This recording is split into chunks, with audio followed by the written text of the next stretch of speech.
Finley, would it be fair to say that no one is looking outrageously good at Raglan? Is that mean? Like, I want people to look good, but I don't know. This looks like it's going to be a wave that is going to kind of expose a few crew. Yeah, I've seen some warm-up clips. I think, look, for the most part, these guys don't ever have to go left on tour. We have generally 2 events that going left is required, or 3 if you count the wave pool. But usually Chopes and Cloudbreak. And hopefully when we arrive at those 2 venues, it's more point and shoot territory. It's not up and down. Fight for your life. Yeah. So it's a bit of new ground for us here. We've never really had to pick surfers for a left when you cast your mind back. I mean, obviously, a high performance left. Cloudbreak comes into consideration sometimes if the forecast isn't looking great, but it's nice. It's a nice, refreshing take for us as 2 people that surf point breaks quite frequently, and I do. You just go out there and complain for the 2 hours that you're out there, but it has been pretty fun. Yeah, I will say that. It's different. But if I could copy and paste Raglan into a little zone over here, I wouldn't heartbeat. Yeah, you take. I just look at you guys and just go, you guys are having so much more fun than me. Yeah, but there's times that I'm out there going, I wish I was on my back end. Very little times, I'm guessing. Sometimes, yeah, not always, but I there's times where I'd like to go left a little bit. I went left last week. We had a little fun session at Shelley Beach, which was quite good actually, and it was a nice change to try and go left, and I got my annual backside barrel, which was nice. Yes. So I won't have to do that again this year, but yeah, we ticked that one off, and yeah, we kind of just rolled back into town from Snapper, a couple of days away, straight back to work, and then we are basically doing our little preview here for Raglan. That's where you find us now. Off the top though, we just want to put a massive thank you out to Mitchie from Made by Plasma. Our merch coming. We're wearing it. Well, actually, yes, we are wearing it.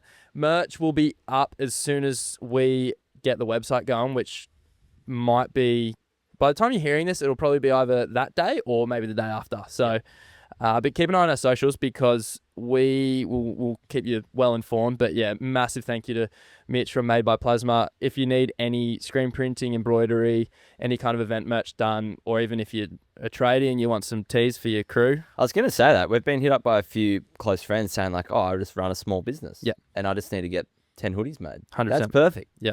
Hit him up. And his website makes it so easy. Like, if you're not across how to make merchandise or how to design and things, you don't need to. No. You don't need to have it all buttoned up. You just tell him what you want. Tell him what the look and feel. Mm-hmm. He can definitely help you out with like you go in and feel it and touch it and make sure it's right for you. Yeah. He'll sort the rest. Absolutely. Turn up in a box to your house. Yeah. Happy days.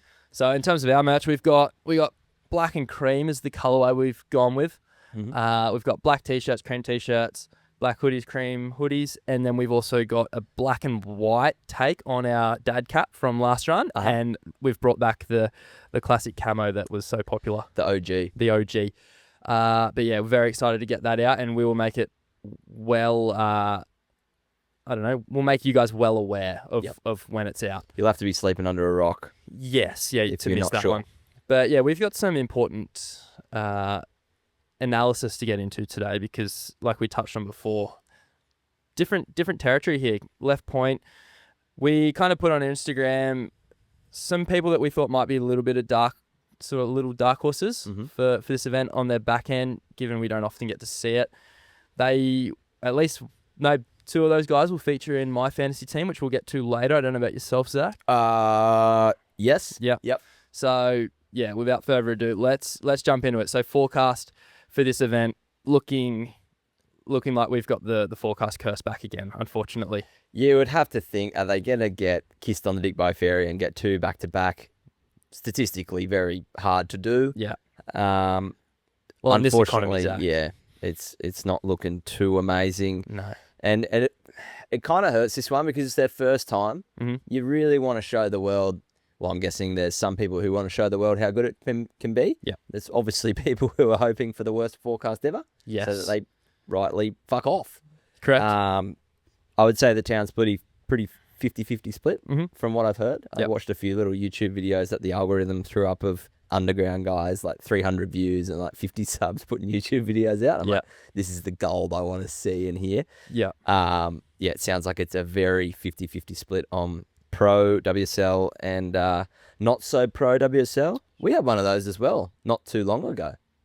The comp was going to come to Lennox Point. Yes. And It if anyone was. wants to know how that went, there's still, if you look closely at the car park, it says, fuck WSL. Yeah. Which defeats all purpose of doing that because you've essentially just defaced your own car park. Yes. And the comp didn't come anyway. So Yes. I don't know the smarts behind that. I don't know if that's sort of play on, but anyway, it's still there. But yeah, in terms of forecast, we're looking really good for the 3 days leading up to the event, as is the trend. So today, which as we're recording is Tuesday, 12th of May, 3 to 4 foot, looking pretty fun. Tomorrow, 2 to 3 foot. Thursday, 2 to 3 foot, 2 to 4 foot. So that is basically what we're dealing with, which again isn't pumping, but it's definitely contestable. Allegedly, there's a pretty monster swell at the back end of the period, but it's looking like a storm swell. Don't want to be there. Nah, let's batten down the hatches, have the event probably, well, if they can, wrapped up before that actually eventuates. But yeah, for the opening days of the event, it looks fun. It's not too much of a downgrade from what we're dealing with in the free surfs leading up to it, and the interval itself actually looks quite good. I'm not overly familiar with how often the interval gets above that sort of 14-second range at Raglan. This is probably the first time I've ever looked at I think 14 seconds anywhere in the world, you're pretty well laughing at you. Yeah, well, for Friday, it's saying 2 to 3 foot at 15 seconds. So I don't know if that's 2 to 3 foot of ground swell with 15 seconds or whether they've factored that in the actual size prediction. Yep. Reach out Surfline if you know the answer to that. But yeah, Friday's looking really fun. And if you sort of pay close attention to our socials, you might find myself and Zach on a WSL broadcast. Yeah, they said don't tell anyone, but fuck it, we're telling everyone. Yeah. That's like us and a kid, locking a fat kid in a room full of cupcakes and going, don't eat any. Yeah. So Friday, have a look on YouTube. You might see our ugly mugs doing a live stream. Yeah, we're doing a live stream. We are on the WSL account, but make no So dangerous. but make no mistakes. It will not be a WSL Or not. live stream.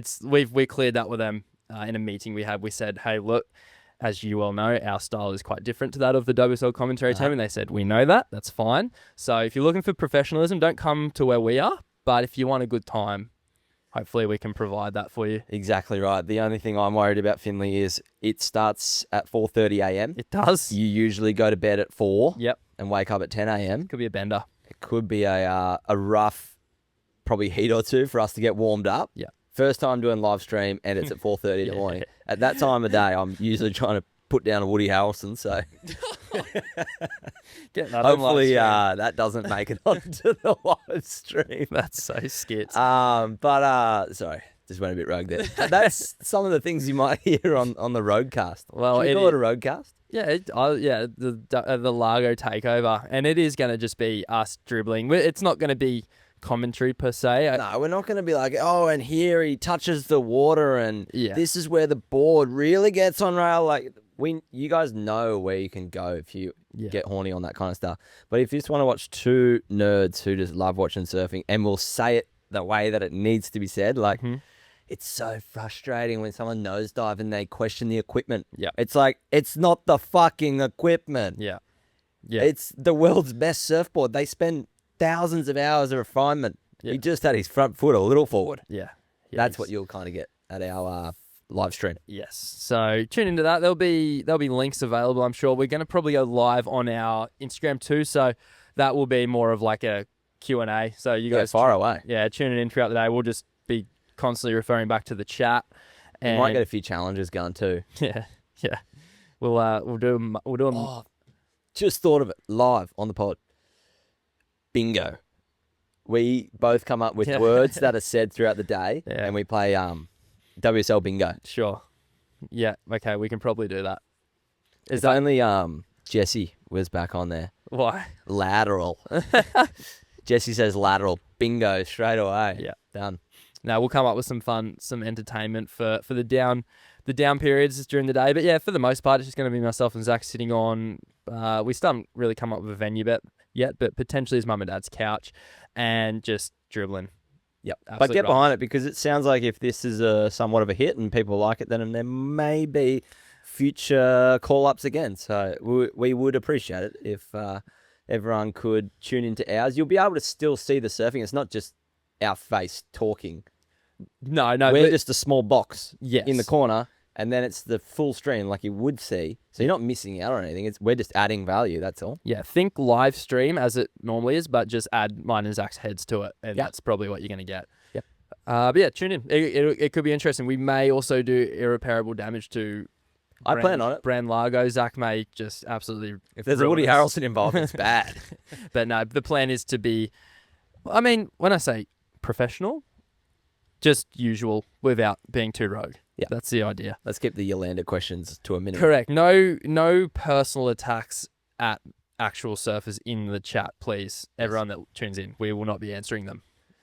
Maybe. But yeah, in terms of forecast, first 3 days are looking like go time. So Friday, Saturday, Sunday, they're going to be running. Beyond that, it just gets smaller and smaller up until, as Zach mentioned earlier, the end of, well, sort of mid next week, and it just goes feral, really windy, pretty solid swell too. So they're not going to want to be there at that point. I dare say, unfortunately, we may be finishing up in conditions that aren't the best of the window, which usually you want to try and stagger the event so that happens, but I don't think it's going to be possible for this time. We did sort of talk briefly about maybe doing overlapping heats, but I don't know how well that'll go at a place like it's going to be too Raglan. slow. Yeah, it might not be enough opportunity. It was funny though. So Snapper Rocks obviously got the dream forecast. It ran start to finish, no downtimes, except for the shark, obviously, incident. Yes. Allowing anyone, well, most of the field, if not everyone, full ability to go to New Zealand almost 10 days ahead of the schedule. I'm going to go out on a limb here. We were there until Thursday. The event finished on Monday. So we were there for quite some time after Snapper Rocks finished. Yes. I dare say 99% of the tour was still there with us. Yes. No. Ran into Rio and I was like, oh, I ran into Rio on Tuesday, the day after. When are you going to Raglan? Oh, next Monday? I'm like, so I don't think anyone was exactly keen to get there. I did hear out of the American camp that the thought of leaving behind pumping Gold Coast with 25-degree water to go surf, stormy, somewhat chunky, cold water, and it was like that, it's like murky kind of color. Yeah, brown, like minerally brown water. I can understand why people were reluctant to get on that plane and head over early. And more importantly, the waves sucked. It was like 1 foot there, and Snapper was 4 foot. So you can see why they'd stay. A few people made it down our way towards Lennox Point. There was a bit of a super session going on that myself and Zach weren't involved with because we booked for the entire time after the event. So we're pretty good, people. Yeah, we were marooned on the Gold Coast, but not a bad place to be marooned, mind you. We had good time. Oh, a bit of an update.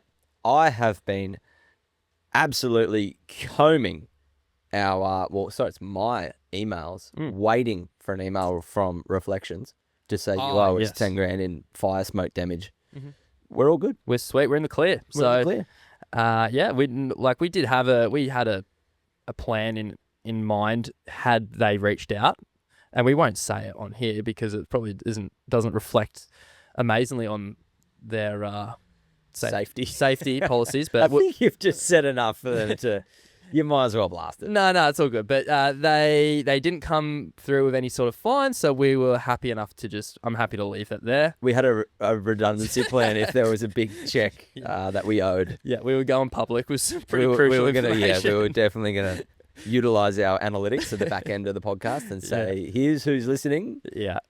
Here's won't be staying next year. Exactly right. But we'll be staying again next year. Thank you, Reflections Tower. You're amazing. Thank you so much. Yeah. Let's move into some heats now. Let's go through the draw as we've been doing. I kind of have been enjoying doing this because it sort of lets us pick who we think's going to progress. Can we talk about one thing? Yes. Our boy, Cal Robson, has finally graduated to the World Tour. He's escaped the washing machine round. It's like fucking dropping your kid off to school and he hasn't, come back crying for the first day. Yes. Yeah. He's moved into the big leagues. Thank God. He's not in that washing I machine. wish we could say the same for Oscar, but he'll get there too. He will get there. And unfortunately, Morgs has moved in, which is not ideal. There's been some guests move into round one that I wouldn't have picked at the start of the year. No, not at all. Before we get into this as well, fantasy. We'll get into fantasy later, but we've got 2 winners. The first of which has been completely shafted because they didn't reach out. There's like $300 Motorino vouchers getting thrown around here. If you don't claim, I'm going to claim one, I think, because I will too. Indubitably. We've had one person not claim it, so that one is going to our YouTube subscribers. So a random YouTube subscriber is going to cop a $300 Motorino voucher this week. Yeah, Friday. Then should we do it on live stream? We should do it on live stream. Then Also, disclaimer: there's a chance this live stream won't happen. 30%. Maybe, yeah. Around about 30. Yeah, but it's probably going to happen. Then event 2 winner, which was like Narrabeen 2-1, I don't know, something, that was his name, hasn't reached out either. So yeah, Narrabeen, you're blowing it. We've know got what that tells me? They don't follow us. Yeah. Not one of us. No, not one of us. So I'm still yet to figure out what we do with this thing. We've had people messaging us going, hey, if no one wants it, like, can I have it? And it's like, well, we kind of need to do something for it. You can't just... We've given them, 2 weeks? Yeah, so number 1's gone back. That number 1 is culled. Yep. He's going to our subscribers. I think this guy's probably got until Friday or so. Then this one's going out to maybe a random Instagram follower. I don't know. Is that what we do? I think we're going to have to give it to Second. Oh, we could give it to Second. Because Second did reach out. Second, all right. No, that's all right. Second's getting it. So if you're and that means Second's prizes, which is the Mizu water bottles and the Layers towels. They're going to go to Third, who has also reached out to us. Beautiful. So those guys follow us. They're talking to us. They're already in our DMs. So I think we reward them. All right, cool. No, that sounds good. So we'll do... Narrabeen 210, you're fucking blowing it, son. Blowing it. So I think it's... Was it Taj? I've got a funny feeling I've just said that and he's going to DM us in the next day. We'll let Taj... I think it was Taj Marsh or something. Yeah, his name? Yep. He's copping a $300 Motorino voucher if we don't get any call-outs from Narrabeen bloke. In 48 hours. Yeah. So, Taj, keep those fingers and hands crossed. While we're on the topic, though. Fingers and hands, toes and fingers. Mate, I've said much worse on here, so fine by me. Yeah. Sure. Big thank you to all of our sponsors that have helped us out with fantasy. We've obviously got the big, juicy prize at the end of the year for the overall winner. Yeah. Thanks to Macaroni's Resort over there in Indonesia, Mentawai.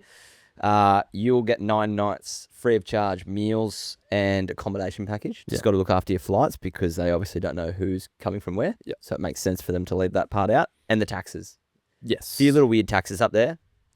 Surf tax came in like, 2015, something like that? It's like $100 a day or something, isn't it? $100 US today. Yeah. But nonetheless, it's worth $3,500 Aussie.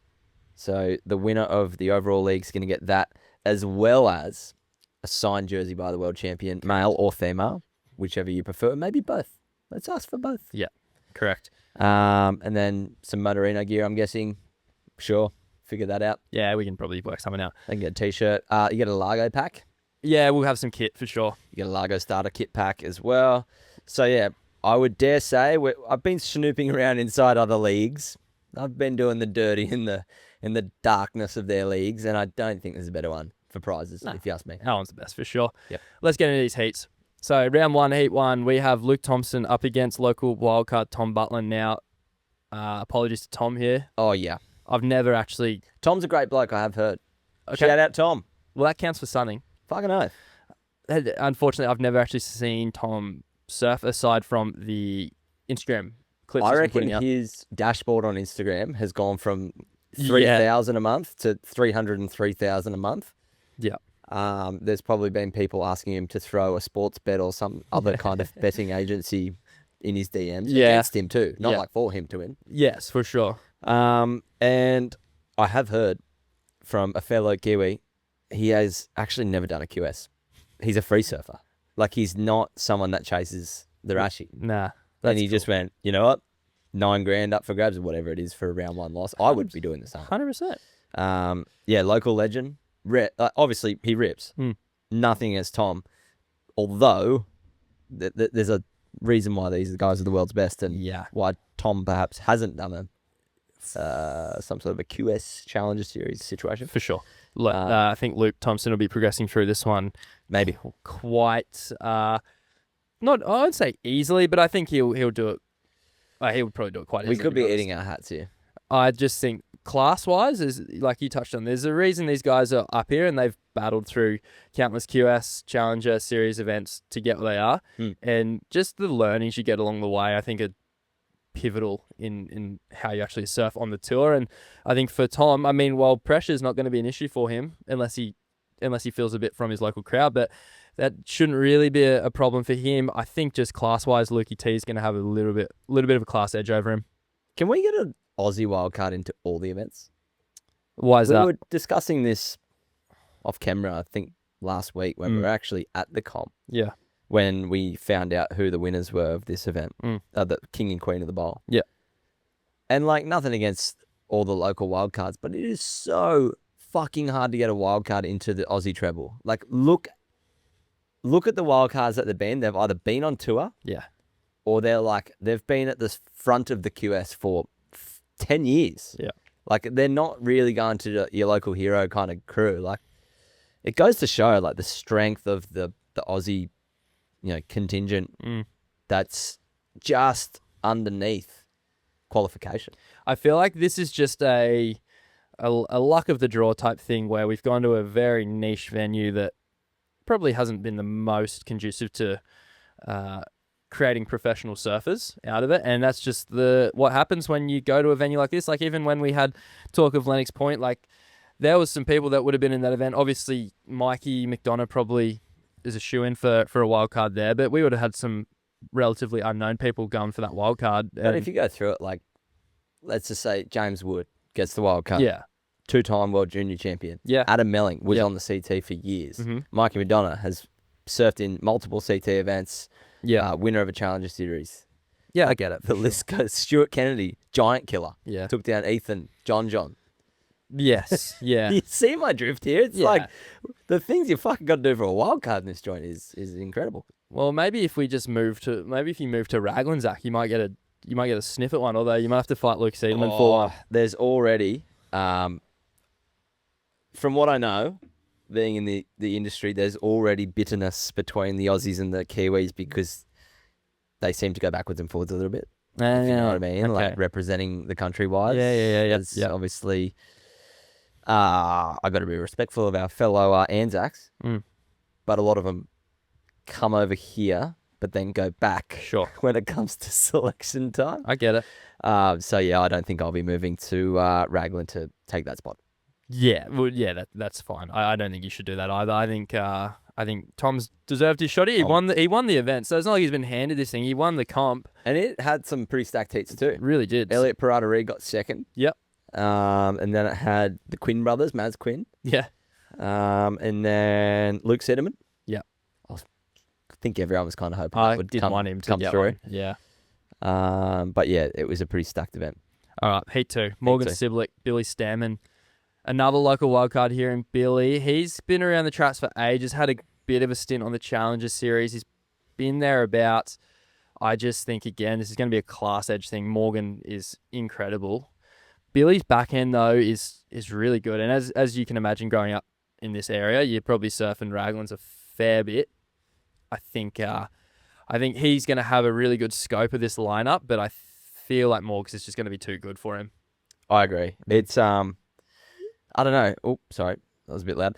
I reckon it's going to be close. I feel like Morgan's got the talent over Billy, but Billy has surfed that wave more than anyone and better than anyone, probably. Yeah.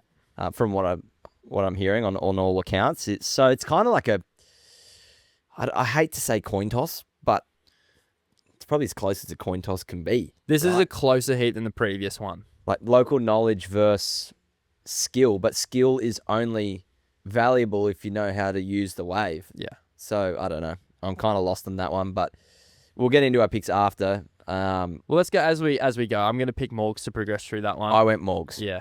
Heat 3, Eli Hanneman, Oscar Berry. Oscar probably copping you'd say probably the hardest matchup of this round. I mean, I don't know. Eli has not been someone we've plugged heavily in this podcast, but this is probably one of the worst places to draw him because he has a backhand full rotation that he doesn't seem to ever fall on. And it's not the most... I don't think Raglan's an airwave. It's not an airwave, but if he gets enough speed up on a wave and gets section, he's going to go for it. I think we've had enough time to see whether it was going to come through. What? Just Eli in a forceful way that kind of looks like he's ready for it. Yeah. I feel like he's Snapper. Snapper was built for him. Mm. It was the event. Yeah. Got smoked. Yeah. And I don't wish to talk down upon anyone, but I feel like Snapper was that event to get the monkey off the back. And there's probably not a more difficult location on the tour to get the monkey off the back for him than Raglan, if you ask me. Yeah. Could go both ways. It's kind of like a neutral territory, right? It's no one's really surfed here before. And from that, you kind of take out any local advantage aside from Billy and Tom, but he doesn't have to deal with those guys early. If no one's really surfed there before, I'm instantly going for just reps on tour. Well, Eli's got that over Oscar, so I'm more thinking long term here, not so much. Well, we're just going heat by heat, so yeah, that's fair. I'm gonna still go Oscar though. I'm gonna pick Oscar as well, and this is more like this is just a good vibe pick too. I really want him to just progress out of this round and, as you said before, get the monkey off his back, although you said that about Eli. I think Eli's a danger, though. I really do think he's going to be doing punts. And you can clip this, unfortunately, if it happens, but I feel like he's gonna go for a few, and he's probably going to stick a few too. I've just seen it too often, and I don't think there's a more difficult wave. I don't think there's a better person at doing them than him on his back end. I've seen... Even look at like what Italo's been doing. It's been that flat out to the flats kind of rank airs. It doesn't have to be Medina did a sick one though. Yeah, it doesn't have to be a big one, mind you. Like, it just has to be like it's going to be a point of difference from the judges. They're going to see a lot of backhand snaps and a lot of backhand carves. I'm just going to apologise to all our Kiwi listeners. We probably are trying to do like an analytical breakdown of this wave, and I've surfed it twice. Yeah. Oh, I've seen enough footage though. I think to get a read on it. It does look like it has steep sections and it has fat sections. You've got to manage all of them. We also did say about 9 episodes ago that it won't barrel, and it's been fucking barreling. Although you can probably guarantee, given the forecast, that it's not going to be pitting in the event. It's pretty small. No one's really going to be going for tubes. I'm going to go with Oscar in that one. I agree. Heat 4. Seth Meniz. We've got a new guy to the group chat. The washing machine chat room has added a victim. Seth Meniz has been relegated. Not one you want to be in either. Not a group chat you want to be involved in. It's not one of those fun ones that people send funny videos. This is the group chat when you owe someone money after a big night and there's like 4 of yous and they haven't waited like a nice amount of time. It's like 6 a.m. You owe me $300. Your head's still banging and yeah, 100%. And he hasn't matched up against an easy competitor here. You'd think someone coming from the top side of the draw is going to be, I don't know, the pick. I'm actually thinking Ramsey's going to get him here. I do too. I think Ramsey, bigger frame though, that probably will move against him in these smaller waves. Although I just think the out of all the heats in this round, this is probably the hardest one for me to pick. I'd say. Although I think Ramsey too. I think it's someone kind of just keen to see him go left. He hasn't been surfing bad. No, he's been like the Joao of the washing machine round where he's been putting good heat totals together. Not excellent, but good. Yeah. And has been making like 1 or 2 mistakes, but not like woeful mistakes. Yeah. It's just a matter of time until he breaks free, and this is going to be that event. Yeah, I think I'm going to go in this heat. I'm going to go Ramsey just based on that goofy foot connection. I feel like it might help him break through into this next round. Yep. In the bracket stage. Oh, let's go ladies round 1 first before we get into the men's. Yep. So Sally Fitz, Vaheen Fierro. That's a tough one. Probably Vaheen. I'm just going to have to go Sally Fitz. Yeah. Is she going to win the comp? No, but is she going to make that heat? I would say so. Yeah, that's a really tough one, actually. I think Vaheen's natural. Vaheen's goofy. Sally's natural. Kind of just, it's flip a coin, really. I'm going to go Vaheen. I think she's got a little bit of a power advantage over Sally. And we are hearing this, and I'm sure other people have heard this too, that Raglan does suit a natural footer better than a goofy footer. Yeah, well, I guess you can deal, and that kind of goes against what I just rambled on about with Ramsey and Seth, but yeah, I can see how that might be the case. You can get a little bit more acute in your turns Mm. and really get your board up into the lip a little bit easier. Whereas on your forehand, you're kind of forced into doing a lot of cutbacks and waiting. Yep. You can kind of keep the board moving on your backhand and keep that sort of flow up. You get the acuteness, but you lose the bag of tricks. Yes. That's the price there between the two, if you ask me. And interestingly, I've gone goofs for the boys, and I've kept it more backhanders for the women. Just given that little bit of an advantage there. Yep.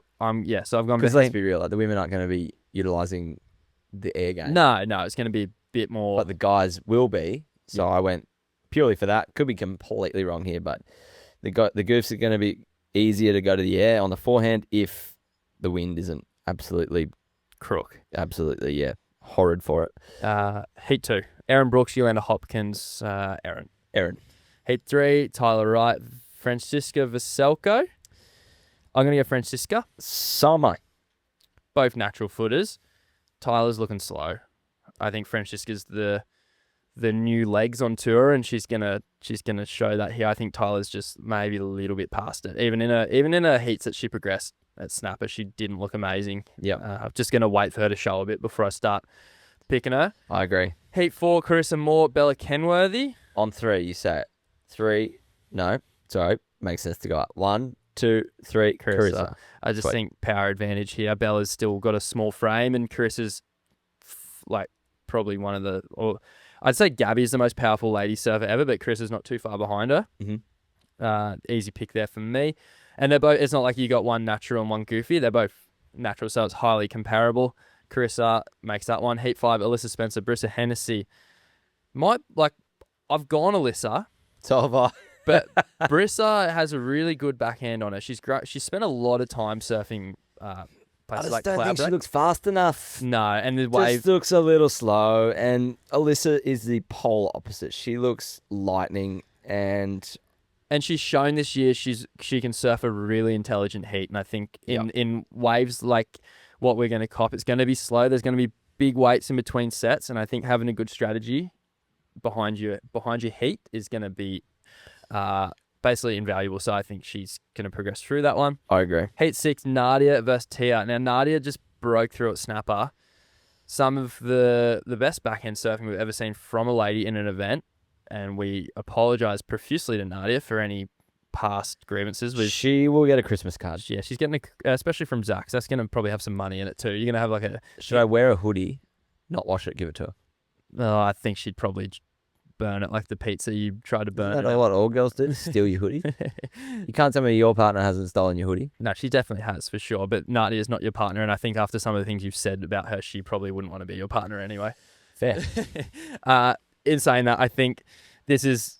I haven't seen too much of Nadia on her forehand, and I think her backhand really is her strength. So Tia Zabrowski is going to be my pick for this one. Yes, sir. That is the same as me. Yeah, smaller frame, which she's smaller, but she's nuggetier as well, and she packs a bit of punch. Whereas someone like Bella Kenworthy, smaller, she's very sort of quaint as well. You know, she doesn't move a lot of water. Tia does, and I think in terms of surfers on their backhand here, she's probably gonna have a little bit more turn selection than a lot of the ladies in this event. So she's going to progress through that one. And I think for Tia, there was a lot of expectation for her to come out and smash it. Yeah.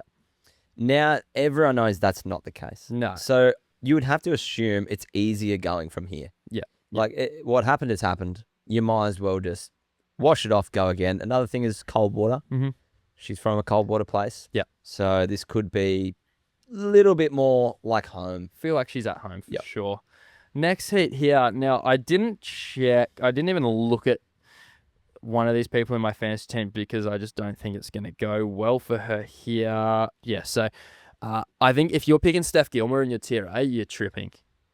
You couldn't possibly do it. Yeah. I think if you clip this up and send it to Steph, I don't even think she'd mind. She just won an event with subpar surfing. For her standard. It's not even her best surfing. She just smoked the field. Yeah. I feel like she's really going to get exposed here. And you can only do that once. Yeah. That's a dream run straight to the try line. Very rare. Glad she got it because I picked it. Yeah. But I cannot see it happening again. No, I think if you don't be fooled by the last start from her. I feel like this could be a quick return back to normality, and I think whether or not it's this heat or our next heat, but I can't really see her progressing out of the second round in this event. Yeah. And I'm going to probably even throw a Nat in as my pick to take this one out. Oh, shit. That's pretty huge. I don't hate it, though. Well, not the event, but this heat. Oh. Yeah, I'm not throwing her in for the event. You G'd it up. Sorry. I think Nat's Nat's passed me a hot footy there. It fucking deflated it. and Nat's going to win the heat over Steph in round 1. Sure. Because that's what I picked as well. Beautiful. Well, thought. Yeah. No, we'll run with that. I think Steph, just her backhand has never ever been a strong point. She's never really had to go to it at any point. No. And And this is going to be one grindy event. it's going to be small. It's going to be quick sort of point break with fat sections, and I think she's probably going to hate it. Yep. So moving on to Heat 8, Betty Lou, Sakura Johnson taking on the Kiwi local wildcard, Alani Morse. Yep. Someone, again, I haven't seen a lot of, although I'm just going to go with class again here, and I think Betty Lou probably wins this one convincingly. I've gone Betty. Okay. Let's move into bracket stage on the men's side. Obviously, yeah. we can do this because there's only 4 people to fill in, and we've already picked them. So, Can we just touch on the seeding? What is going on with the seeding? well, if you look at round 2, Heat 1 and 2, we're going to see another potential Crosby Griffin matchup in round 3 if they both progress, which has been on the cards for I think every event this year so far. So why does their reseeding down into the round 1? Matt, I couldn't tell you how this algorithm works. I don't get it. And then you've got round 2 pretty well the same. No idea. They just move. They don't reseed. No, not a clue. No, like genuinely couldn't tell you what happens here. It just Heat 7. Conor O'Leary, Rio. Correct me if I'm wrong. That's the 3rd time Yeah, out of 4 events. yeah, we've seen that 3 heat. This is the 3rd time they've. Why? I don't know. Exactly the same. Heat after that. George Patar, Alejo Menez. We already know how that goes. It's another walkthrough. Were we wrong that time? No. Will we be wrong this time? Probably not. Probably not. What is going on? Let's get into Heat 1. Fuck, Lebar knows how to do this, guys. Come on. Just Someone get live heats in here. just change it up, please, a little bit. Don't Oh, man. They've been doing seeding for surf comps for 100 years and we can't even get it right. Yeah. There's so many rematches. I'm pretty sure Barron and Marco have had a heat. Yeah. We can't say they've got it wrong. There's obviously whatever system they're using is like correct, but I just don't know what system they're using because it seems to result in a lot of matchups that we see. And maybe it's just that the way these guys are finishing is perfectly aligned them so that they keep versing each other, but I can't see that happening. It seems a bit extreme. Let's go. You're always right, Finley. Don't be silly. Round 2, Heat 1, Geordie Smith versus Crosby Colapinto. These guys have had 2 prior matchups. Geordie Smith has won both of them, although I think that will change here. I think Crosby gets through this one. Yep. I think it may be a little hard for the big man, the big brew, to get to that acuteness like you're talking about over someone like Cros. He's got a little bit more spring in his step than Crosby. Yeah. I think he's going to progress through that one. Round 2, Heat 2, Griffin Colapinto, Alan Cleland. First time these guys have versed each other. I can't see this ending well for Al.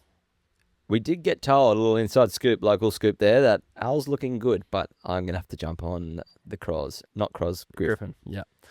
Not too much needs to be said there. I think round 2, Heat 3. So this is Medina, and he's going to cop the winner of round 1, Heat 3, which we said will be Oscar Berry. So it does not get any easier. Not going to be easy, but fuck, I just want to see Oscar's name there. Just get into this round, please. Yeah. I got to go. I reckon you'd be happy with that. Like, he'll celebrate the win and then obviously just look at the yellow ash and go, oh, balls. But, hey, at least he's out. I'm going to go with Medina. Yeah. I just got to. I can't. I feel like that. I can't pick any. I can't honestly pick anyone else. There's probably another. There could be you on there, and I'm picking Medina. 32 people in this draw that versing Medina. I'm probably still picking Medina. You know. Yep. I feel like Rick Boss is picking Medina. Yeah, probably. Yeah. Shout out Rick Boss. Love you. Heat 4, Philippe Toledo, Jachianka. Interestingly, these guys have had 2 prior matchups. Each have won one each, although the one that Jiao won was at Pipeline. So we can probably believe. Yeah. So let's maybe discount that one. Philippe, probably too fast for Jiao. although never really seen him have to go left. I think probably I'm going to have to lean towards Philippe. And I do love Jiao, but I just think Philippe's going to do it. I'm just going to spice it up and go Jiao. Okay. Jake Marshall versus Lob Machado. Jake. I'm going to go Lobby. Lobby's got it.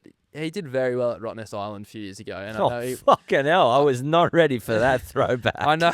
He went. Dude, your memory is impeccable. He went right a fair bit, to be fair, in that I don't event. even remember what the waves were like. I don't even know. I know that they're never going back ever again. Yeah. He did go right a lot in that event, but it is traditionally a left, so I'm just running off that. He may not have even gone left Jesus in the event. Christ, that was rogue as. What do you mean? It I was don't know. It was, one of the great events of all time. never saw that coming. It was not. It was awful. It I was think terrible. Medina won No that one wanted to be there. Waves were shit. And someone kicked a corker. For those that don't know what a quokka is, Quokka soccer. small marsupial looking thing that It's like a possum. has no natural enemies in its environment, so doesn't know danger. And Most pointless animal on earth. like It doesn't even fit in the pyramid. It's just over to the left. if you introduced a fox to that island, they'd probably try and be friends with all of them, and they'd all get decimated. There'd be one healthy fox on there. Yeah, it'd be a very fat fox. 1v3000 and fox wins. Yeah, and there's been videos online posted people like setting them on fire and stuff. So it's And pretty quokka heavy. soccer. And they're cute as all hell. So But- don't do that. Instagram's most liked photo was Chris Hemsworth Yes, selfie with a quokka soccer. with a quokka. Yes. So- No, it's quokka soccer. One word. Sure. Heat. What do we got? Ethan Ewing versus the winner of round 1, Heat 2, which I believe we went with Morgan. And I think if there's one person that's going to upset a top seed coming out of that round 1, it's this Heat here. I think I'm going to go with Morgan to beat Ethan Ewing. I'm going to agree. And it's not going to be easy. No, and Ethan has a beautiful backhand, but so does Morgan. yeah. And I have a funny feeling that Morgan's probably used it more. Yeah. Look at Ethan, like he's got point lookout, which is predominantly a left. It's a left and a right, but like I feel like you're going left more. Yeah. Especially northeast swell kind of runs down the beach. But then you look at cylinders, not going left there. No. I think, again, it's a wave-based pick, and these small, short, sharp sections that you're going to get into fat sections, I think Morgan's going to just deal with them a lot better than Ethan. Yep.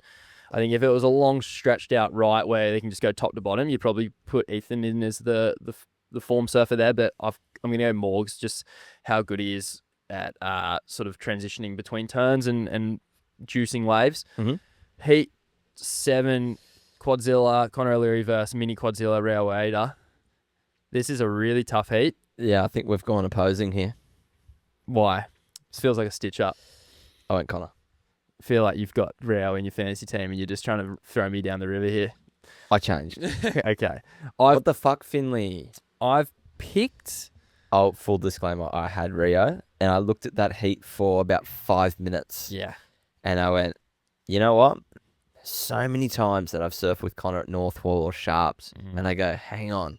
Everyone talks about his backhand. The forehand is there. It just never got a run. Yeah. You're not doing a fucking carve it, cupped out chopu. Nah. So no one's really seen it. Well, Cloudbreaker got second, didn't he? And it was like Big. turns. No, yeah, but like big, powerful turns, like Yeah. different. Yeah. Not very high performance-y. I think he's got it, to be honest. But Rio spent so much time at Ulu's Bingen, all those highly rippable backside waves for him, and he's going to be very tough to beat. Yeah. I've gone with my head rather than my heart here, and for those accusing myself and Zach of bias on this podcast, I've picked Rio in this one. I did pick Rio first, then I went deep into thought. There's no bias here, and we love Connor, and we hope he makes this heat. But for my fantasy team, I've just thrown Rio in, so I'm going to stick true with that pick, and hope I'm wrong. Round 2, Heat 8, George Pittar, Leo Menez. George wins that. I reckon copy and paste this heat from Snapper into this, and yeah, I've it'll look never pretty even similar. seen George go left before, but he wins that heat. Yep. Round 2, Heat 9, Iago Dora versus the winner of Tom Butland and Luke Thompson. So Iago Dora versus Luke Thompson. I just think Iago Dora is going to probably do very well this event. Yeah, I agree. So I'm going to pick him there. Heat 10, Mamiya versus Mignot rematch from Snapper. Very close heat there, mind you. They're both one apiece in terms of heat surfed against each other. I'm going Barron. I'm going to go Marco. I'm going convincingly Barron. Really? Yep.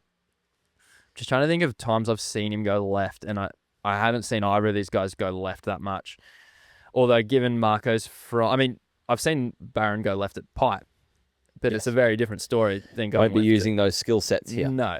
Marco growing up in sort of France and Mexico, and I guess Wherever. beach, wherever he's spent most of his time. Pretty sure he grew up on a boat. Beachies, pretty well everywhere. Yeah, Beachies is going to have encountered them at some point in his life, and I think he's going to have a bit of a back end on him. So I'm going to throw Marco in the mix. I reckon Barron's going, but yep. Heat 11, Pupo of the Sammy variety versus I like that. Hauschman of the Cole variety. Yep.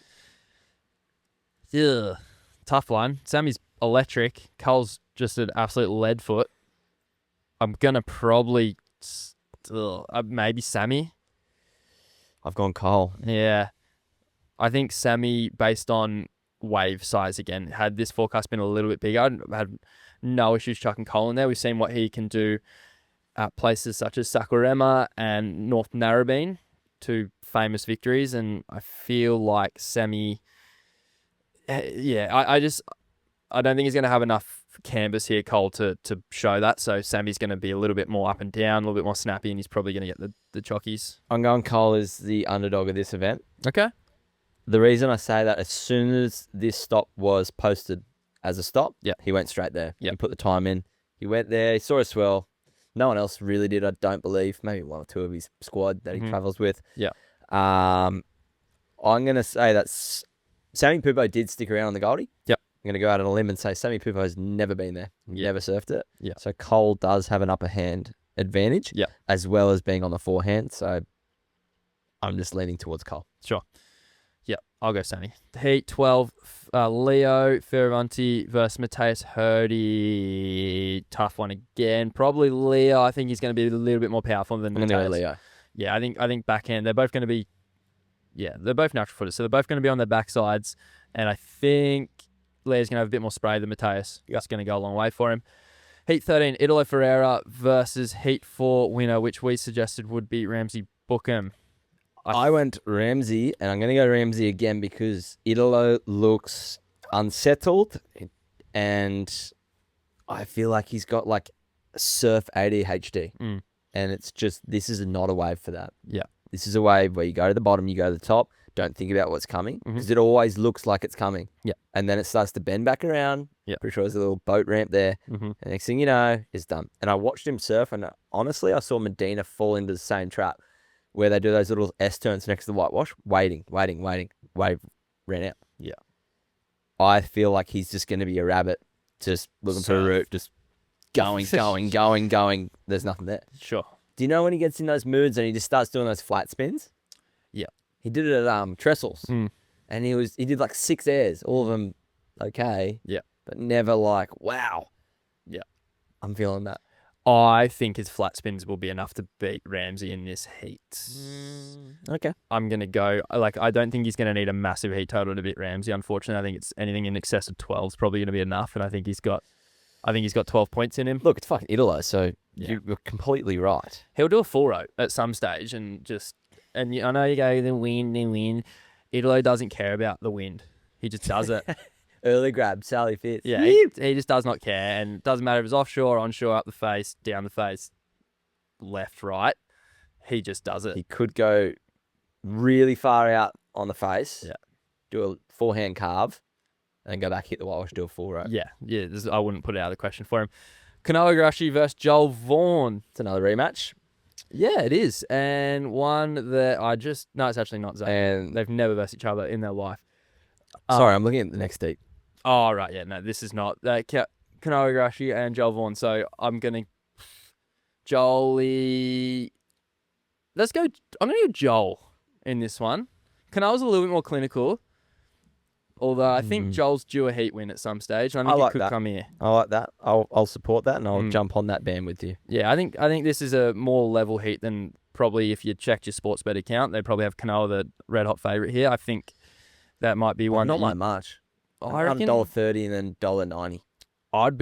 I'd be going more like I reckon Jolie Vaughan would be paying like $2.60 and Cano would be about $1. Fair. I don't know, whatever that works out as. I think he'd definitely be the underdog, and I'd be maybe having a little lick there. Round 2, heat 15. Sorry, were you going Joel too? Yes. Yeah. Heat 15, Jackie Robbo versus Callie Vast. This is the matchup from WA where Jack Robinson narrowly won. Don't really know how this one's going to go. I think Callie's better on the face surfing, comes on right-handers. Yeah, I prefer Jack Robbo's backhand though. I think Jack's won in very small G-land conditions, and not saying this is G-land, but it's probably going to be similar size. But it's not far off. Nah, maybe not. It's just in a steamer, and I'm going to go Jack here. I'm going to go Jack. Miggy Poots versus Cal Robson. Fuck yeah, Frotheney's out of that round. Very, very good to see. Their last matchup came in 2022. I'm going to go Cal. Yeah, let's go Cal. I'm going to log it in. Miggy's so smooth on his forehand. I'm that keen to watch him. Oh, you know what? Oh, God. Yeah, I'm going to go Mig. I'm going to The go Mig Miggy. welder. So anyone out there going, you guys are biased, it's Aussie bias. No, we're not. I'm actually picking who I think, and yeah, Miggy Poops, I feel, although similar to the Connor situation, I hope I'm wrong. Hopefully Cal gets through, but I'm just going to go, Migs. So there's our picks. Now, that probably will be reflected in our fantasy teams, which we'll pull up right now. Let's get into it. But this might all go out the window because we are about to jump on a phone call with Matty Scoringe. Do we have him? We have Matty Scoringe. What time? Soon. Okay, sick. Matty Scoringe, and if you're not sure, absolute legend, fucking rips. He's got a young fella, Arlo Scoringe, as well, who's ripping as well. Scoringe is actually in the Gabby Bryan camp as well as the Ethan camp. Yes. So if those guys are choosing him, safe to say he know what he talking about. Yeah.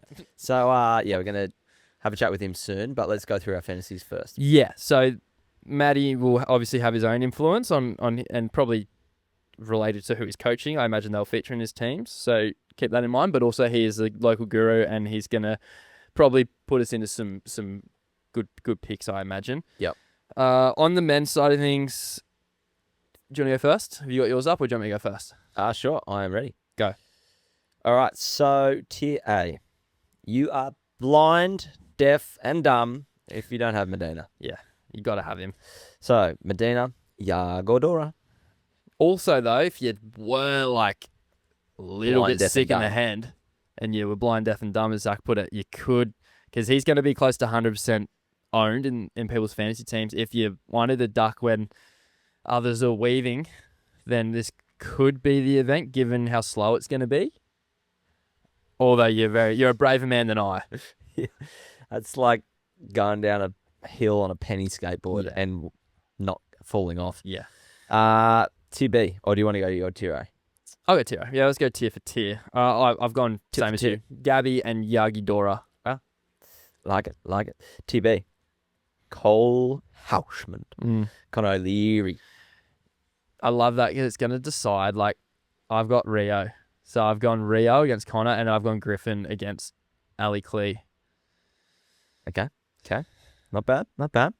Now, I will say Tier B was a little tricky. Yeah, tier There's a lot of names in there. Again, I much prefer the system where you could pick 4. Not as hard as Tier C. Tier C is like, you go, who's going to make the first round? Hard enough. Yeah. Then you look at their matchups and you go, oh, well, why do I pick them if there's a good chance they're going to get knocked out in round 2 because they're going up against, it's always the same 3 because they don't reseed it. Ilolo, Medina, well, now it's Ethan, and Yago. Yeah. Like, it's guaranteed those 4. Mm-hmm.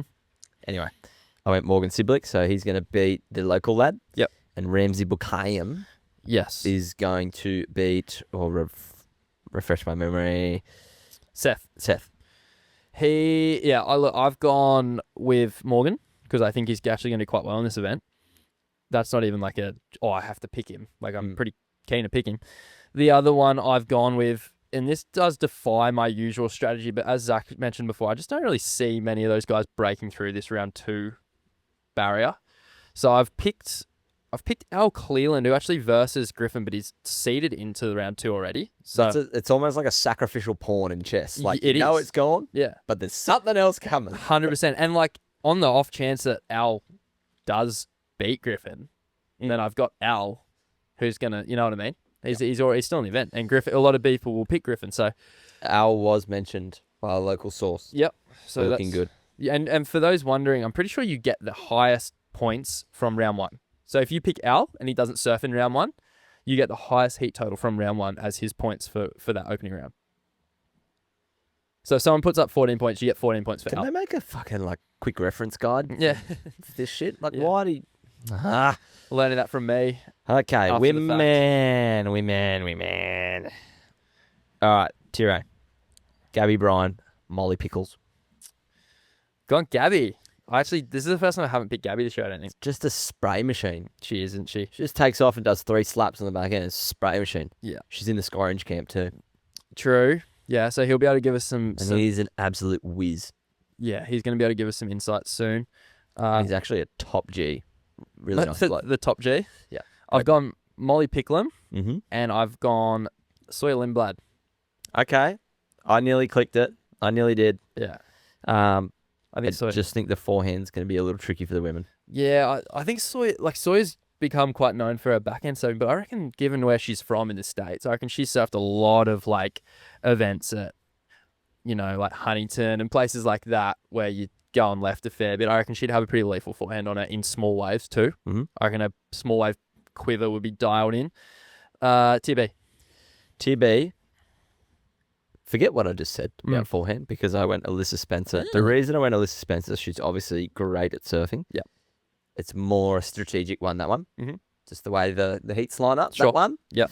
So I went, Alyssa Spencer and Betty Lou. I've gone B. Lou and E. Brooks. Yeah, I wanted to go E. Brooks, but she's straight up against Gabby Bryan. I reckon she's going to beat her. If this is the event, yeah. I reckon she's going to dust her. Okay. I actually can probably see that coming. Uh, TC? Francisca. Oh, you go. I went Anat Lelio. Ooh. Yeah. And Tia Zabrowski.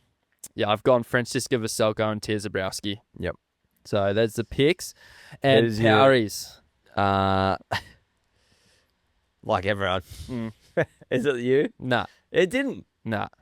I went Gabby Medina. Blah. I've gone Yagi Dora. Really? And then I've gone Molly as my girl's Powery. Me too. We might have to change. No, we can have the same. It's fine. But yeah, so everyone out there, they're our picks. Take them with a grain of salt. Yep. Hopefully we've done all right. And Yep. I don't have to go bike riding again because that's going to be coming up soon after Yes, Zach's- we've got 2 challenges coming up. Yeah. I've just purchased some Speedos, Mm-hmm. medium size, when they're small size, so it's hopefully a little bit of extra bulge. Going to chuck some Because socks it is down getting there. a little chilly. It's getting a little chilly here on the east coast of Australia. Yeah. And then Finley's going mountain bike riding, which to some is probably like, what the fuck? But you might need training wheels, right? Yeah, I'm going to need some form of protection, I think. I'm going to need some severe help there. I genuinely haven't ridden a bike in... I honestly don't think I've sat on a bike 10 plus years. Love it. And we have some like challenge. There's some certain like obstacles out there, like log rides, log drops, Mm. jumps. You must complete. Mm. Otherwise, you're doing another challenge. Like if you forfeit, you're just doing another challenge. Yes, correct. Listener cues. Well, hang on. I Oh. don't know if I agree with that, but sure. Okay. We'll talk about that later. Let's get into some listener cues. We put a story up.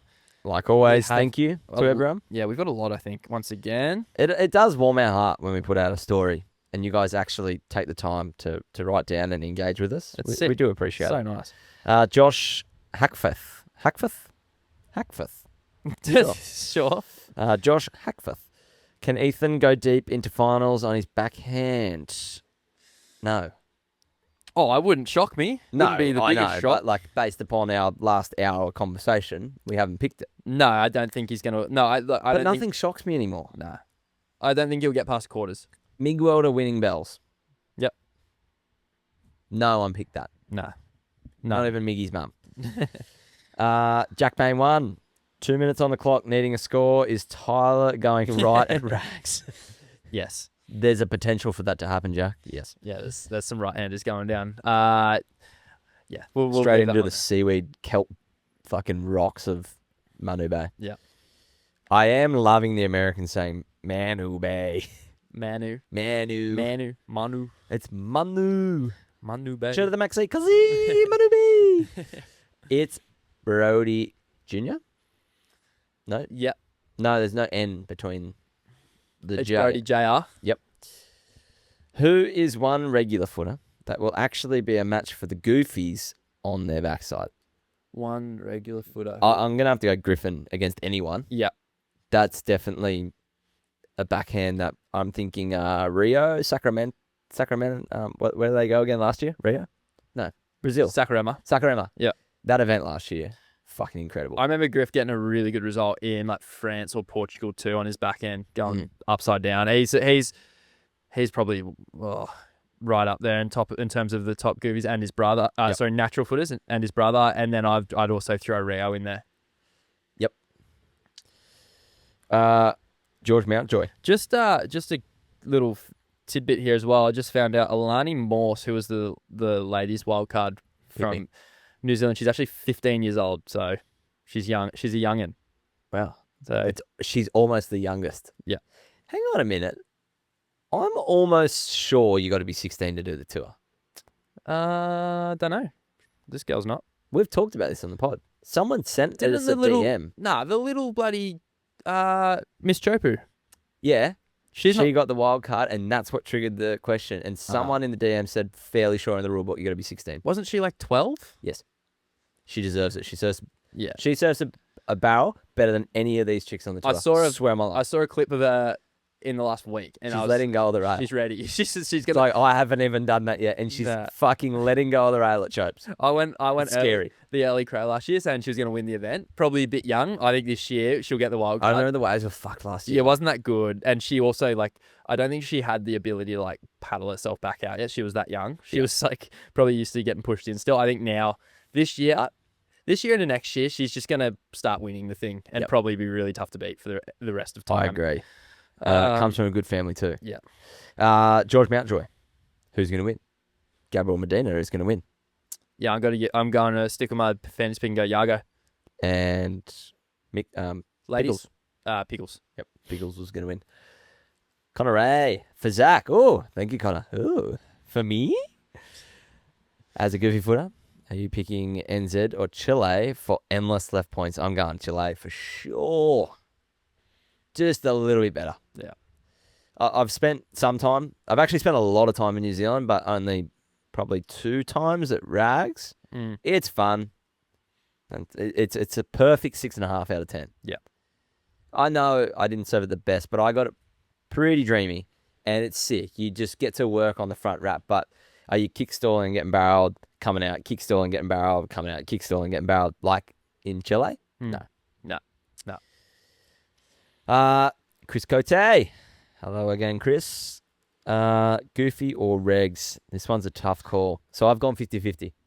Yeah, I've gone the women on the backside predominantly. I've got a few in there that are Goofies. And then I've gone Goofies for the men predominantly. Yes. I probably think just as a whole, and I'm going to go off the knowledge that we've been given from other people, that you'd probably rather be a natty. But it just so happens that the goofy footers that we have on tour are complete freaks of nature, and it doesn't really matter to them. Gabriel Medina, Italy Ferreira, and Yago Dora, I think they're just going to be not worried one bit. For sure. Cam Jeff, Alto Pro. Surely the Goofy wins. Who's Zach's Goofy pick? Gabby Medina, brah. Yeah. Just looking too good. Archie Harrow. What's Connor's forehand like? Just dropped a little sneaky intel there. I've spent a lot of time with that man. And every time we surf a predominant left, like Beachy, because we don't have a predominant left point break, I'm like, hang on a minute. Everyone says he's got the best backhand ever. True. But does he have the best forehand ever? No. But it's right there. Forehand's really good. Forehand's incredible, and it's more or less the reason I'm willing to go Rio over him. I think it's too small. I think he needs a bit more. He needs a bit more of a face. Yep. But if you're not believing me, Go watch DHD's clip Yeah. that they posted earlier this year Go watch this at Deba. recent clip from Cloudbreak not that long ago. He went over a fence He did. and just rinsed the joint. So, Sonny got- Clav, who's in your fantasy team? There we go. already done. Brendan Hammer. No way that's his fucking name. The Hammer. Oh, Is it Hammer though? yes, Yeah, but I'm calling him I've seen Hammer. the name. No need to pick an individual surfer. Will a goofy footer or a regular footer win the I comp? love the goofy natural. Everyone's loving the goofy Well, because it's natural. the first time we Yeah. get to see goofies somewhat dip into their bag of goodies. Mm. So a female will be natural and a goofy footer will be male. That made no sense, but I think it did. Yeah. Will barrels score? Yeah, I reckon they're going to throw big scores. If you can find one. Although, again, really small conditions looking like, so they probably won't go nuts over Yeah. it. But yes, we are aware there's a ledge there. We got semi-grilled for saying Rags doesn't barrel. There's a ledge. Have you seen the ledge? Yeah. Yeah, I've seen the ledge, and it's not that good. Yeah. It looks fun, though. Grosse? Schwetzer? Mm-hmm. Ooh, Grosse Schwetzer. Oui, oui. Long time listener. Thank you, Grosse Schwetzer. That's definitely not how you say it. It's not. How dangerous are the 3 wild cards? 1 is, 2 are not. Billy of the 3 is the most dangerous. Although I don't think. He's 9 times as dangerous. Yeah, I just don't think anyone will. I don't think they'll factor in for this event. Nicholas Dolman. Who's your favourite goofy footer for the win? Yeah. Medina. Are you going, Young? Yeah, well, it seems like aimed at you, mate. You're the goofy consultant, so I just run it through you. King of the Goofies. Well, I reckon Scoringe is king of the Goofies for this event. Yes. Like, he's actually that good at surfing. And he's a goofy. Mhm. And he lives there. Right. And he's coaching the world's best right now. Yeah. Can't wait to have a chat. D-Boy Fly Girl. Interesting. Very interesting. It's Shaglan, not Raglan. Get it right, Cook. Medina's in his natural habitat. Shaglan, yeah, he's just gone bananas. Speaking of Medina, wow, misses. Whoa. Sorry. Desert Daniel. That's a great name. Mm. Great name. Which natural footer will do an O'Leary and nooner their way into the final? Lovely. I love everything about that question box right there. Rio.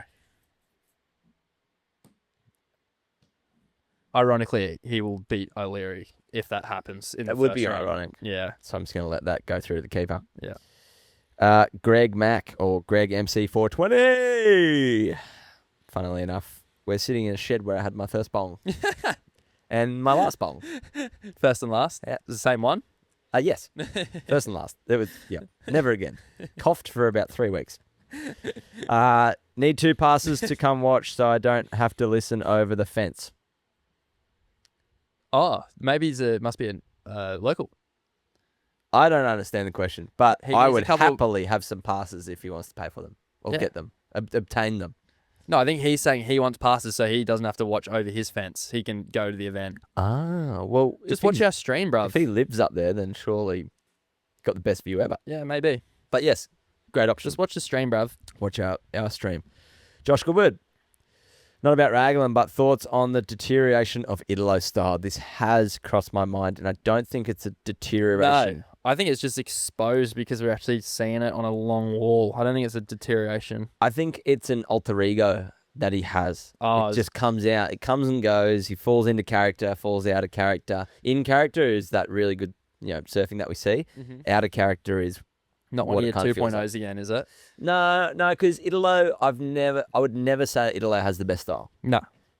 But there's certain ways that he surfs, and there's certain locations that he surfs that it's masked. Yeah. Masked. Masked. Masked.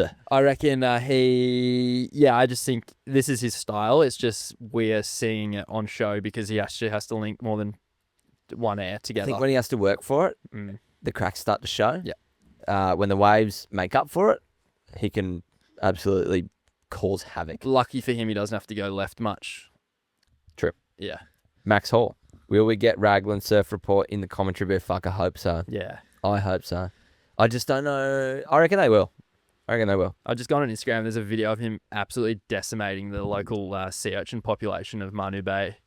Just Can they come over here to Lennox?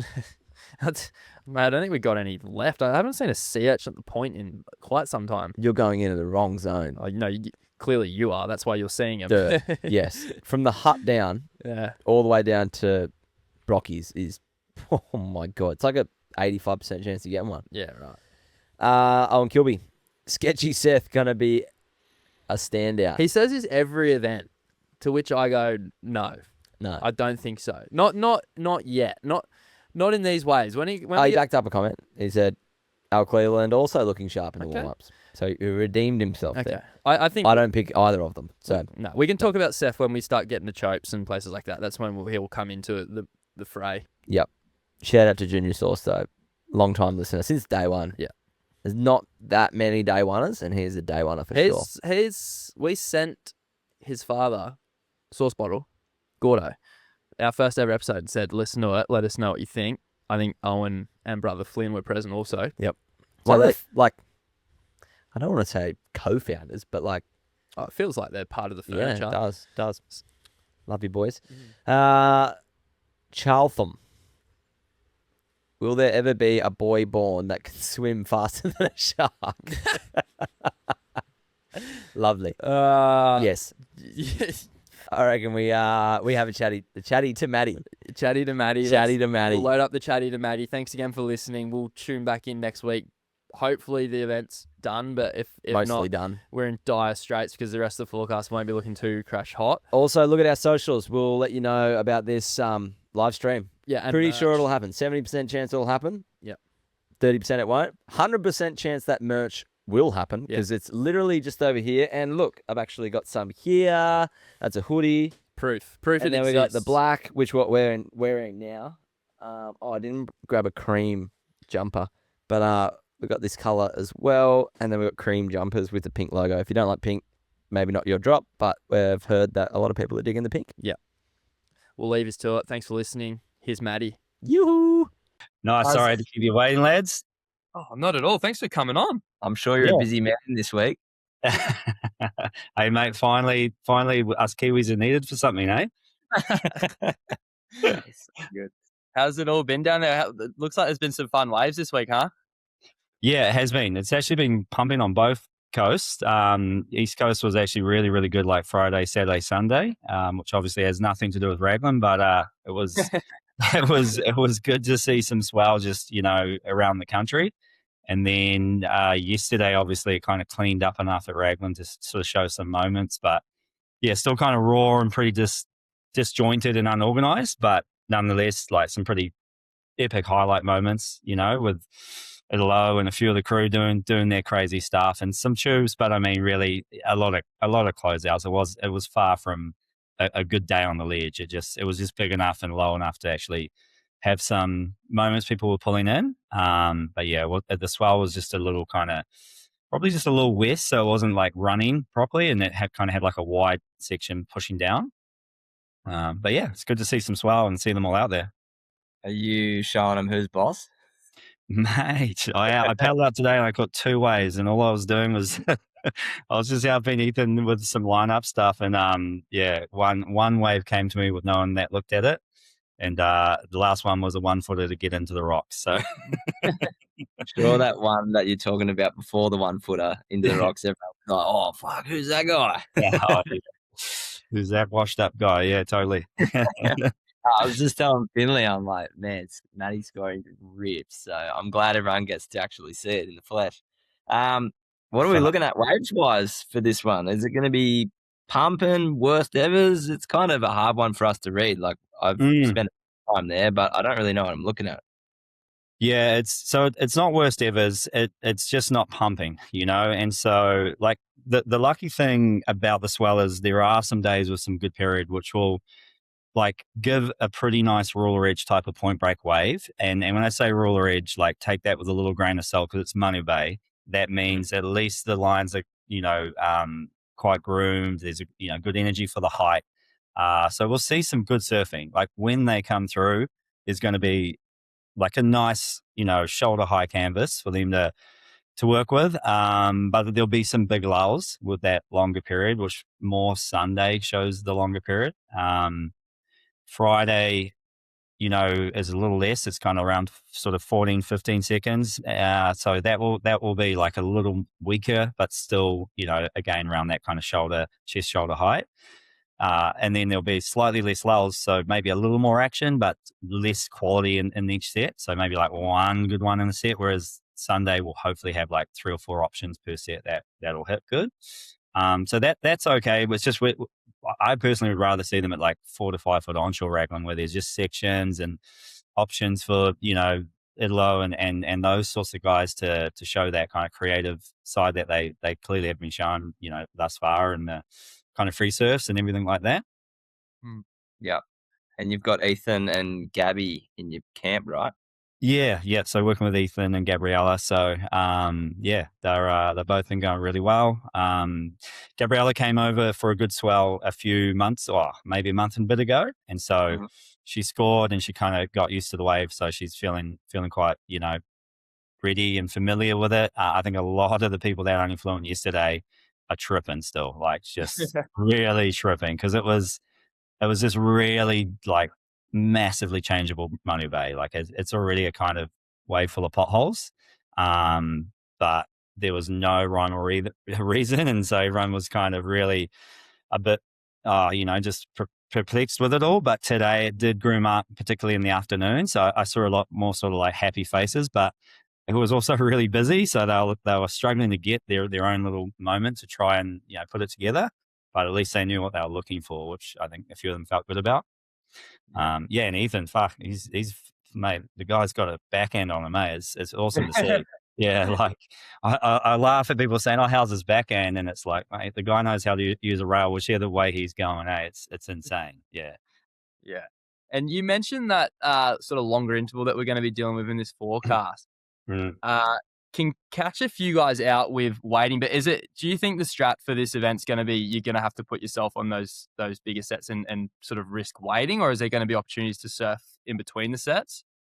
When it is like, say, the Sunday particularly, I think it's going to be pretty much the sets only. It's not going to give that like ability to hunt underneath and just go the smaller ones. And look, the kind of elite of the elite might be able to make a 5 or a 7, but I don't think they're going to find a 6 and make it a 9. Those 8s and up, like, my money would be on, they're going to have to be on the sets and the ones that run and provide, those sections they can go at, multiple times. Like a one big crazy air clearly might like kind of sneak someone through. Callum did it obviously at Snapper and those sort of moments where it's a slower heat and there's a couple of 5s and 6s in the mix. But once we get to the quarters on, if they kind of get that far by that and the days are similar, I think it's going to be a chess match of using priority and being on the best waves, like 100%. Yeah, it kind of feels like this is an event where like one priority mistake is pretty much you done. Like you've really got to be perfect, right?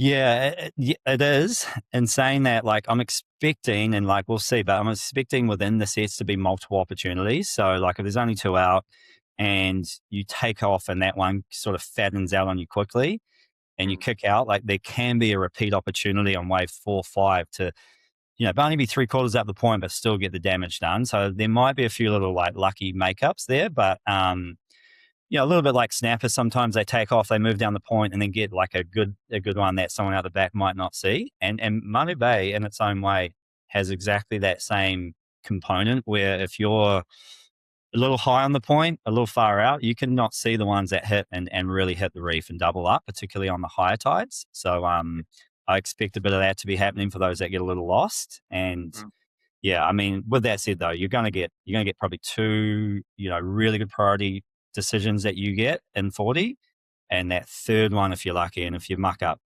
2 of those, that'll be that, So yeah, For sure. Who's looking like they're the favorite for the event? Like I'm sure everyone is obviously ripping, but we've had so many crew hit us up on our DMs saying like, who are you guys picking? Because I don't think anyone has anything to like go off. Everyone's just like, yeah. I know people are referencing Ethan at that recent stab in the dark where there's a few waves at Lakey Peak on the back end, and everyone's just like searching for everyone's back end and stuff like that. Yeah.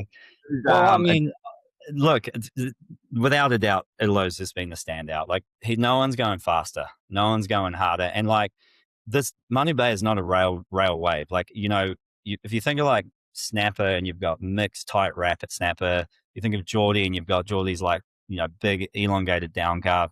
This canvas gives you that in between type of section where you're really just kind of filling the gaps with a carve, and so as a goofy, particularly, like if you're doing a carve, it's because you're not getting a section to hit, which is not what you want. Like you're going to get like 1 to 2 majors on a wave, and you've got to make sure they're vertical and they're attacking when you're on your forehand, backhand too, but like predominantly, particularly on your forehand. So, you don't want to come up and just do like a hook on your wrap and just kind of show an okay moment.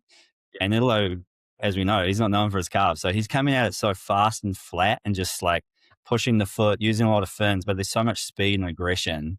Like it's crazy. So this canvas is sort of highlighting what he can execute well, and then like reducing the opportunity for like, although these guys are still surfing great, don't get me wrong, but the Connors and the Coles to probably show their power on their carves, that would like maybe be the difference, on a really say reverse J Bay type of wave for them.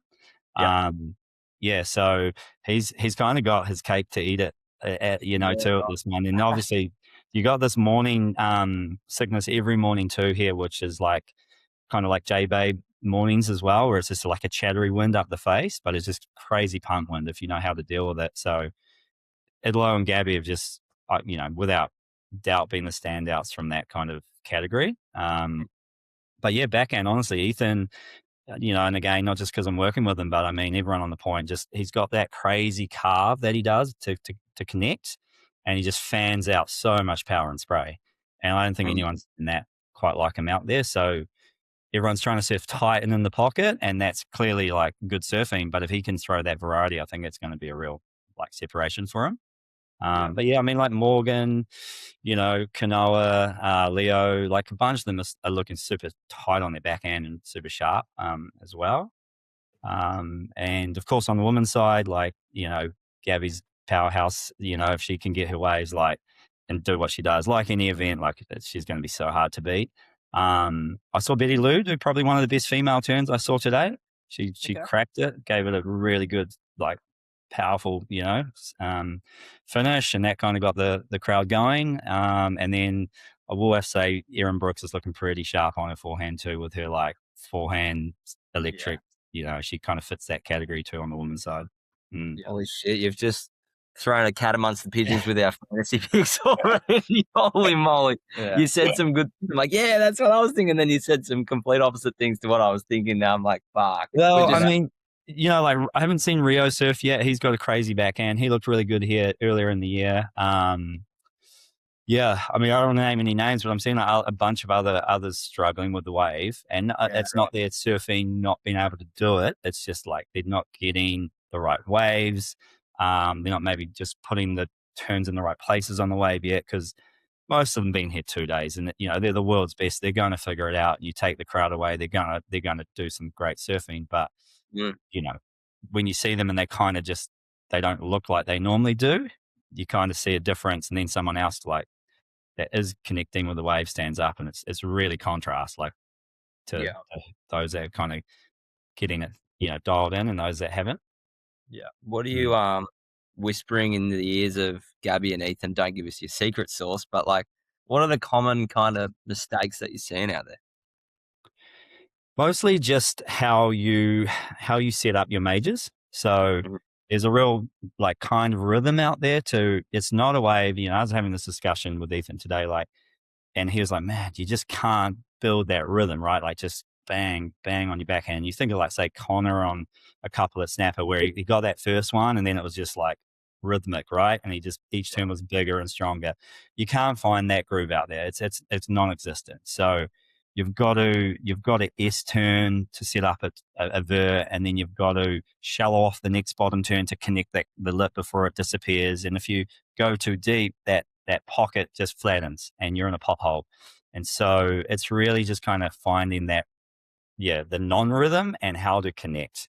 And then the majors are going to, like if you miss a major, like you might as well kick out unless you're going to do something crazy down the line, because you can't just go, carving down the point on you, either forehand or backhand. It doesn't get you anywhere. Yeah.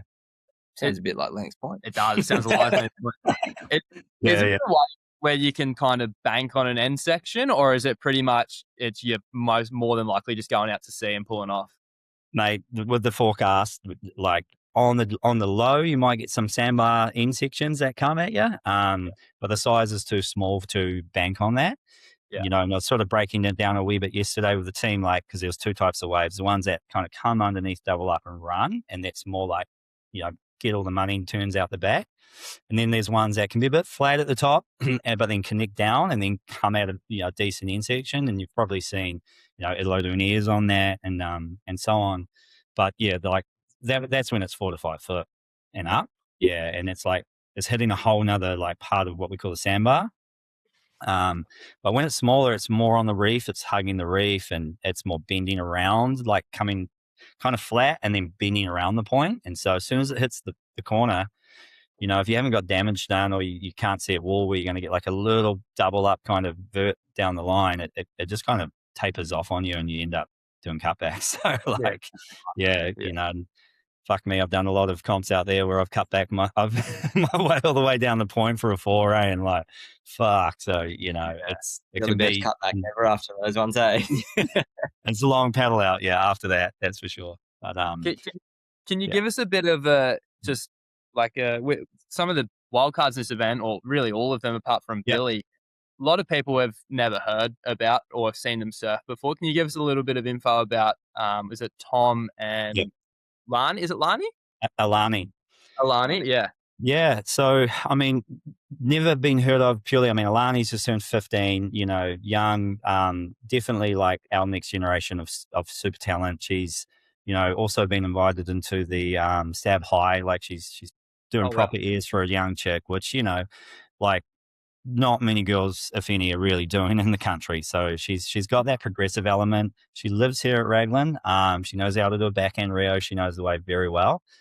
She is 15 and she is, thin and short in stature as most 15-year-old girls are. So, power is going to be the comparison. And if she can get on the right waves, use her knowledge to connect the right moments, and she's got a good little release turn, she can mix it up. So she's certainly got the potential to put together a heat, that's for sure. But, without not so much being on the, hey, what is the glass half empty version of looking at her surfing, but more what will, be what she'll build as she gets older. It's the power, and being able to match that power with the girls on tour is going to be the challenge. So yeah, hopefully she can just get on those waves and connect well. But she's a super talent. You're going to hear her name a lot more. She'll be in another Stab High before we know it. I think that'll really put her on the global stage with the ears she can do. Yeah. And then Tommy Butlin, he's an absolute callout. Like basically the OG type of grom that everybody loves and wants. He's a people's champ. Like used to take him to Indo when he was like 14 and he's just packing 6 foot Penang his first trip. Just proper, loves a barrel, loves a big air, and just he's a go hard or go home. And that's just how he does it. And so he puts together some mad edits. Like he's, this is a huge call, but I just mean it in like, obviously a smaller version. He's taken the Dane Reynolds route where like he's not done a Pro Junior or QS or even like whatever, for so long comp wise, and he's just gone film, try to do the biggest airs he can, work on the surfing, and other modern sort of characters you might think of like Noel Dean or whatever, that come to mind. But yeah, he's also knows how to bang a backhand Rio. So he went in the trials and he beat all of them. And it was big and chunky, and he, he can match power with powerful waves. He's a solid kid, he's a powerful surfer. I don't think he has any trouble matching it with like, let's say the Tier C, Tier B surfers and fantasy surfer. I reckon he can match power with those guys. Speed, maybe not, the world's best do surf fast. But yeah, if he gets on the right wave, he'll go for it. He's not going to hold back. So he's not going to die wondering, So yeah, he'll be a good one to, take a little pun on. Yeah. Love that. And what's the locals thinking of this? Because I did see like some are for it, some are against it. What's the general feel on the ground? Everyone's for it, mate. Like, even the, conspiracy theorist sort of character down your local supermarket, like everyone's here Yeah. and they're like asking for autographs now. It's like, Right. yeah, there's definitely a small, portion of New Zealand and Raglan that, have a element of people that wish it wasn't here, you would say, maybe for the protection of the land and, like just, quality reasons around, it's a sacred place, Raglan really is, particularly Manu Bay. So, it's a place where there's not supposed to be any money made. It's not a place of greed. It's just all that kind of stuff. So there's people that still hold that kind of that emotion around it. But everyone's stoked to see the world's best surfers here, and everyone like people are coming from all over the country. Like it's actually Gabby was saying to me today. She's like, "This is the most pre-crowd I've ever seen at a comp." Like. Wow. Not that it'll get as crazy as Snapper got during the comp because we don't have half of Brazil living here, but like we have a lot of people just so frothing to watch good surfing in New Zealand. Like it's been cool to see. Absolutely. Any chance of a indicators run, last ditch effort? There's no chance. No chance at all. It's been Epic. pumping, I'll tell you. Yesterday was cooking and like max 8 people out. Everyone was just like watching, Manu Bay or trying to surf with the pros and all the pros trying to figure it out. And just around the corner, actually cut that out of the podcast. Yeah. But, yeah, I better not say too much. All good. No, well, thanks for your time. We know that you're busy this week, so we'll probably try and keep in contact and see if there's any little inside scoops you can give us throughout the week. And good luck with Gabby and Ethan. Legends. Sweet boys. Thanks for having me on. Anytime, boys. Thank you. All right, guys. Later.